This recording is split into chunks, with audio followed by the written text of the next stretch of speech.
અડધી રાતે અલે અમાર મફળિયામાં પાણી ભરાઈ ગયું તું કે હા એટલે અમાર મફળિયામાં પાણી ભરાઈ અને ફોગણી છે ત્યાં મેઠું ભભરાઈ અને બસ ખાવાનું અને વેસવાનો તો મેર પડે એવો નહીં કેમ કે પલડી ગયેલી છે એટલે આમ ભભરાઈ મેઠું મસ્ત ખાઈ લઈએ ને મનવાડી કાઢી કે અને અડધી રાતે શું એડ્યા છો બોયા પાવડો લઈને મફળિયામાં પાણી ભરાઈ ગયું છે તો બહાર કાઢવા દઉં છું લાવ તાર માલીએ થોડું મેઠું હાલો મારે એવી થઈ ગઈ છે પણ આ માર પાછું મેઠું થઈ રહ્યો હતો પણ આટલું બધું છે તો એ બધું ખાઈ જાઓ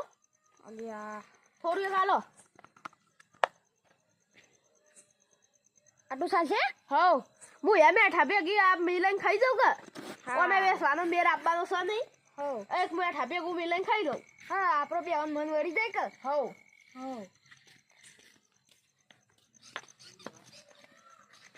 અમાર જોમ તો એમાં ફળિયો બાઈને ના કાઢી દેતા નકર અમાર જોમ થવા પાછું ને પછી આ મેઠું ભભરાઈ અને પછી ખાવું પડશે